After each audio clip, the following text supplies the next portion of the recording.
ओवैसी साहब को कहिए तुम्हारी कोई नस्ल नहीं है। पहली बात, मुगल जितने भी थे सब खत्म हो गए, पीढ़ियां उनकी बर्बाद हो गई, जो बचे हैं वो हिंदू हैं। अगर उनको ज़रूरत थी कि मंदिरों को तोड़ के मस्जिद बनाने लेने की, तो हिंदू समाज तो उसमें सिर्फ मूर्तियां स्थापित कर रहा है, फट क्यों रही है? के धर्म है इस्लाम और अरबिक का हिंदुस्तान से कोई लेना देना नहीं है। जितने भी भारतीय आज की डेट में मुसलमान बन गए, उनके पूर्वज हिंदू थे। तमाम साहबजादों ने, रायजादों ने, मुगल बादशाहों ने तोड़ तोड़ करके उसके ऊपर मस्जिद बनाई। तब आपको चिलन नहीं महसूस हुई, तब आपके दिल में दिल टूटता नजर नहीं आया कि बंटवारा कर देने से क्या हो गया, वो मुस्लिम राष्ट्र हो गया क्या? वो मुसलमानों की ज़मीन हो गई क्या पाकिस्तान? पाकिस्तान भी हिंदुओं और हिंदुस्तानियों की ज़मीन है। आपका नाम बता दीजिए। मैं विनय कुमार सिंह। सर, आपका बहुत बहुत स्वागत है हमारे चैनल पे। आपसे सबसे पहला सवाल मैं यही लेना चाहूँगी कि ओवैसी जी ने मोदी जी पे इल्ज़ाम लगाया और कहा है कि वो जो है एक संप्रदाय को विशेषकर, एक खास संप्रदाय को जो है वो विशेषकर ध्यान उस पर देते हैं और उस पर राजनीति करते हैं, यानी धर्म विशेष पर राजनीति करते हैं। सीधी सी बात, सिंध से लेके मुल्तान तक, अफगानिस्तान के कंधार तक, गिलगिट से लेके पिंडी और पोताहार जानती है जिसको आज इस्लामाबाद कहते हैं, सियालकोट से लेके पंजाब तक, और हिंदुस्तान तो है ही है हिंदू समाज का। ये सब राजपूतों की रियासतें रही हैं और ये सब के सब, अगर ओवैसी साहब को पता हो तो उनको पता लगा लें, वो सब के सब हिंदू हैं और वो कन्वर्टेड हुए। ये हमारी पूर्वजों के ऊपर एक शापित जीवन जी रहे हैं, उनको मुक्त कर देना उस शापित जीवन से हर एक भारतीय का नैतिक दायित्व है। सबसे पहले हम 4000 मंदिरों को वापस पुनर्स्थापित करेंगे, जिसकी बुनियाद, जिस मस्जिद की बुनियाद मंदिर के ऊपर है, उसे समाप्त होना होगा और वहाँ पर बनेगा मंदिर। और जितनी भारत से लेके पाकिस्तान तक, अफगानिस्तान के कंधार तक जितने हिंदू मुसलमान बने हैं, उनको वापस हिंदू बनाया जाएगा। बनाने की कोशिश हम करेंगे। हमारे पूर्वजों ने, जो कभी गाय माता को डंडा भी मारना पसंद नहीं करते थे, आज उनको मांस खाना पड़ता है, उस गाय माता का ये शापित जीवन हिंदू क्यों जी रहा? सनातन संस्कृति के राजपूत योद्धा क्यों जी रहे? तमाम पठान को आप पंजाब से लेकर के सियालकोट होते हुए गिलगिट से लेकर के कंधार तक चले जाइए, पोतहार जो आज आप इस्लामाबाद कहते हैं, मुल्तान से लेकर सिंध तक चले जाइए, सब के सब हिंदू हैं, सब के सब कन्वर्टेड हिंदू हैं। आज तो बहुत सारे लोग राजपूत लिखने से भी पीछे नहीं हटते।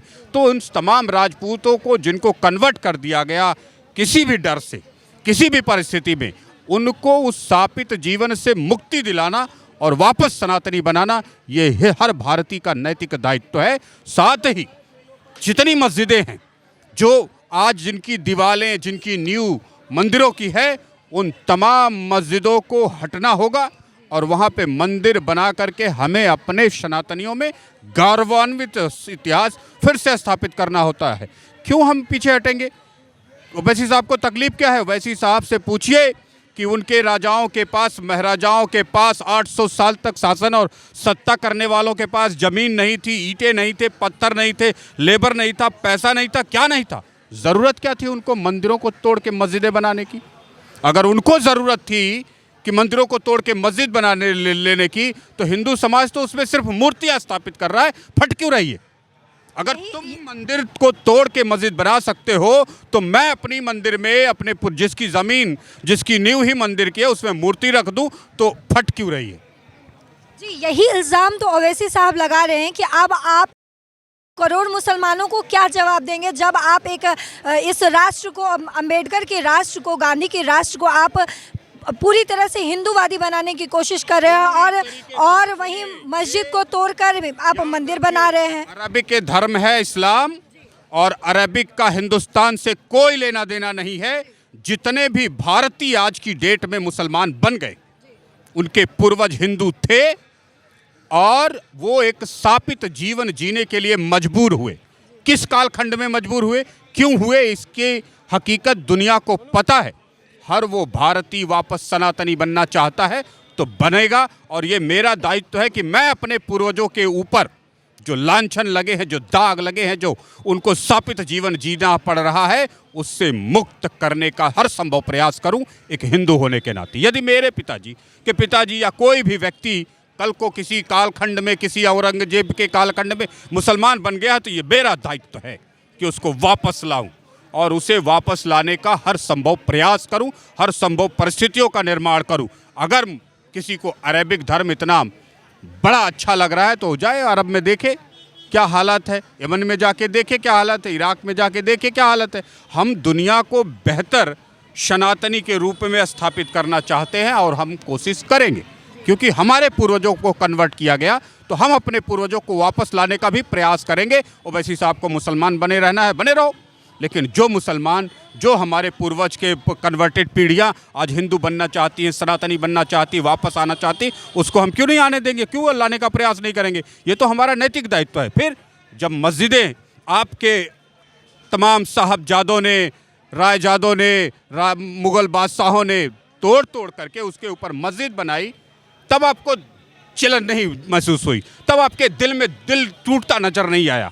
लेकिन जब उसी मंदिर के एक तहखाने में, एक छोटे से कोने में हमने अपने ही देवक स्थान को स्थापित कर दिया तो इतनी मिर्ची लग रही। यानी कि ये मिर्ची आपको तब भी लगनी चाहिए थी जब आपके बादशाहों ने 800 साल तक शासन करके, जिनके पास लेबर की कमी थी, पैसे की कमी थी, ज़मीनों की कमी थी, कोई संसाधन नहीं था, क्या नहीं था, रोड पे भीख मांगते फकीर थे क्या, जिन्होंने मंदिर तोड़े ऊपर मस्जिद बना दी।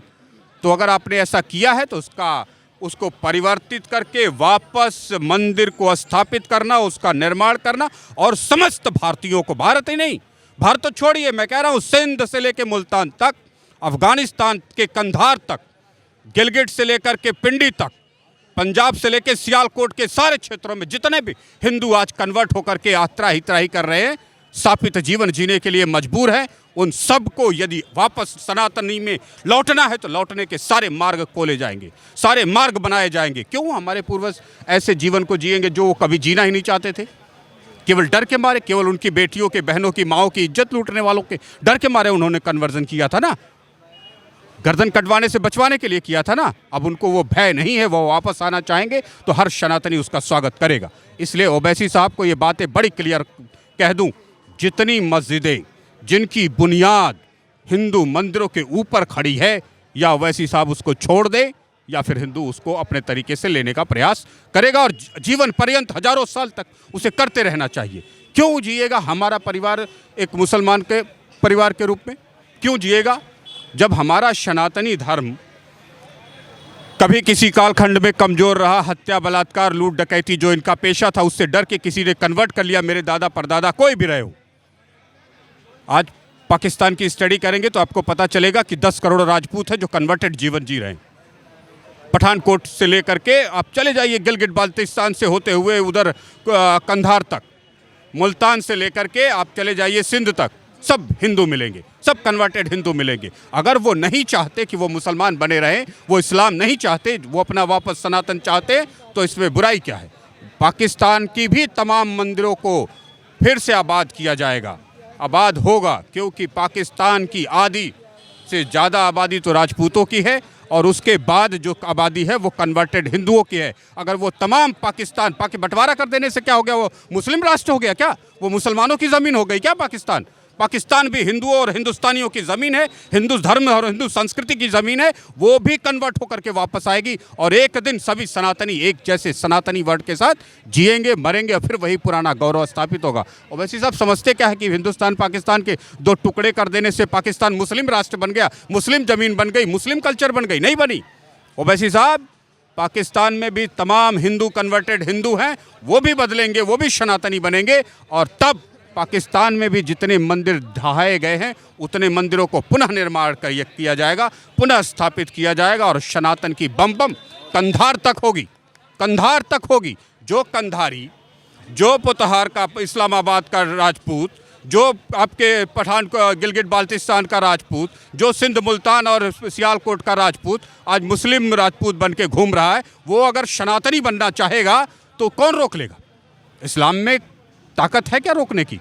आप कितने को असर काटोगे, कितनों का बलात्कार करोगे? यही करके कन्वर्जन किया ना। सर वही मैं आपको याद दिलाऊं, मैं कहता हूं कि हिंदुस्तान तो छोड़िए, पूरा का पूरा पाकिस्तान हिंदुओं का है, हिंदू संस्कृति का है, हिंदू सभ्यता का है, हिंदू धर्म का है, हिंदू जाति का है, हिंदू के कुल खानदान का है।